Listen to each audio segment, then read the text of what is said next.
Good evening, good afternoon, and good morning, church. I am back to bring you your recap on Little Women Atlanta Season 4, Episode 4, and it is titled, You're Fired.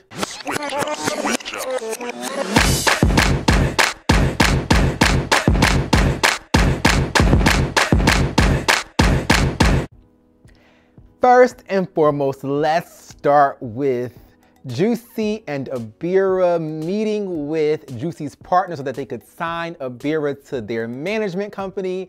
And I just love me some Abira. She is messy and has some drama, but she is a huge personality.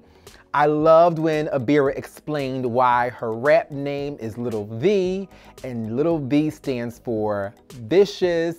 So she calls herself Little Vicious because of having been a little person when she was a child and being bullied, and then it brings out the vicious side in you. So I thought that was great. And I know that you guys were just as impressed as I was. When y'all saw Abira's ass get up on that table to start twerking and spitting her rhymes. Like, I was so proud of her. I was like, yes, girl, slay. Abira actually does sound like she has some rapping and rhyming skills. The tone of her voice is really great, so I could actually see her being a successful rap star, especially if the lyrics that she was spitting was a freestyle rhyme. But even if it wasn't, I mean, we live in a day and age where people write raps for other people and it's not their words. But Abira could definitely create a new lane for rap artists. And I love that she was concerned making sure that Juicy's manager or Juicy's partner didn't want to only sign her because of the infatuation with them being little people. And Juicy said, honey, I did not even tell him that you were a little person because in your rhymes and on your songs, you don't sound like a little person. So that was an awesome scene.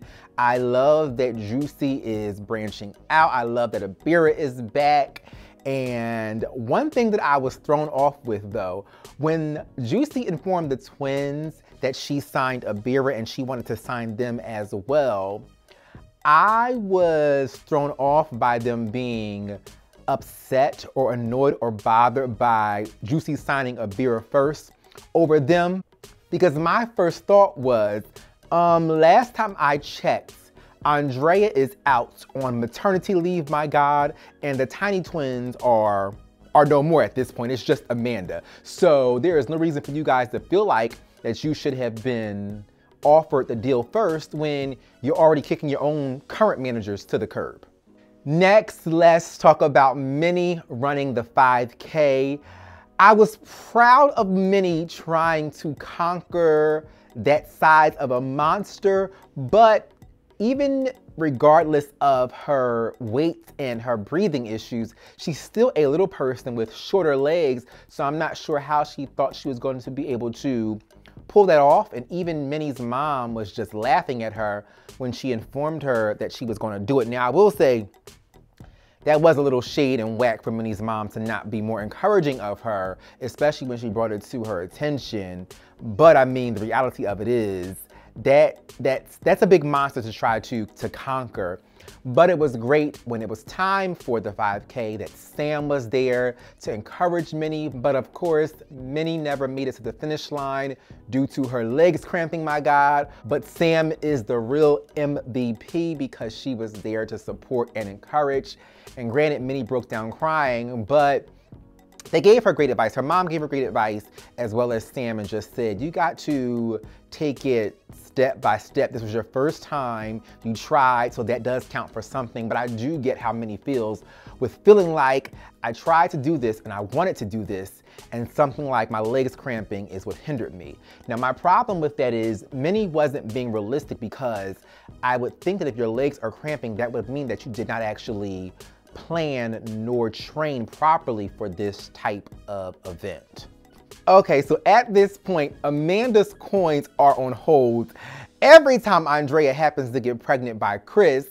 So they mutually agreed at this point to let go of their manager and inform Gail that the Tiny Twins are no more at this point.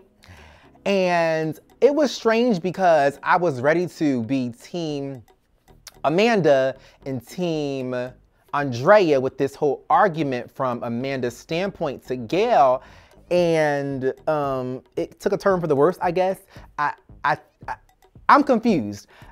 I feel like Gail made some great points, and it was weird because when Amanda cursed Gail out for claiming that Amanda does not return text messages nor respond to emails properly, I gagged because she turned up. She went from 0 to 100 from that accusation. She said, let me show you in my phone. I responded, I replied, and I was like, okay, yes, you better have your receipts, Amanda, because I completely understand the feeling and the burning sensation inside when someone accuses you of doing something that you know you damn well did not do, or saying you didn't do something when you know you actually did.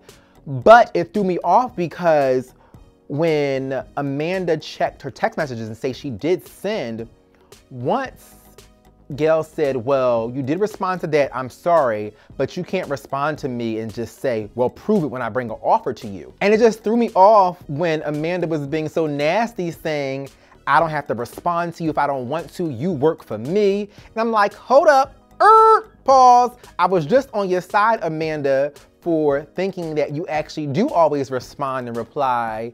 But if you're saying you don't always have to respond, that would prove that there are times when you don't respond to Gail. So Gail may be making some true accusations, but you just happen to have responded that one particular time.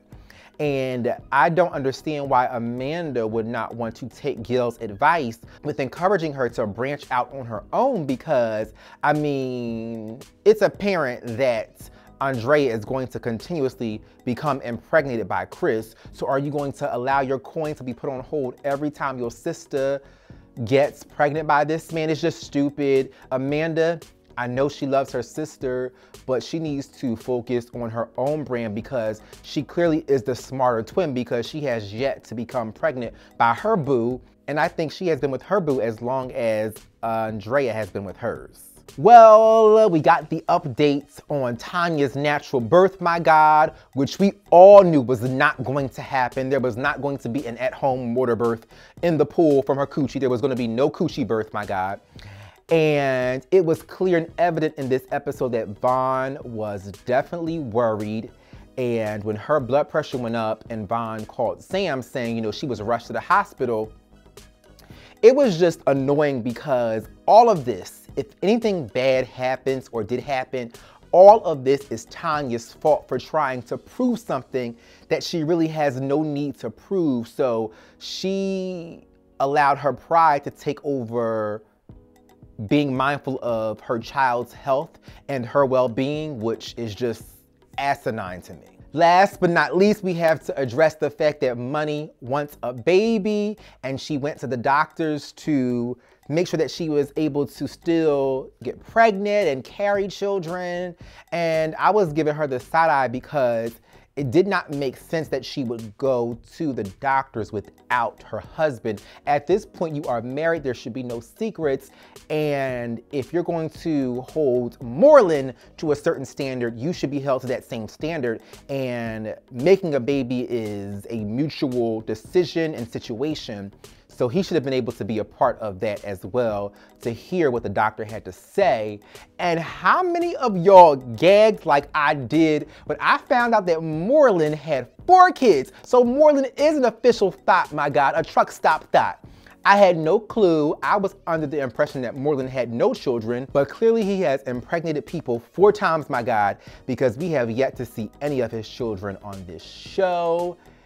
And Moreland was pretty upset about not finding out about Money going to see the doctor. Although it was strange because I feel like if they discussed in the past about wanting children, or at least if Money brought it to Moreland's attention in the past, I don't think it's fair for him to be like, no, he doesn't want any more kids at this point. That's totally unfair.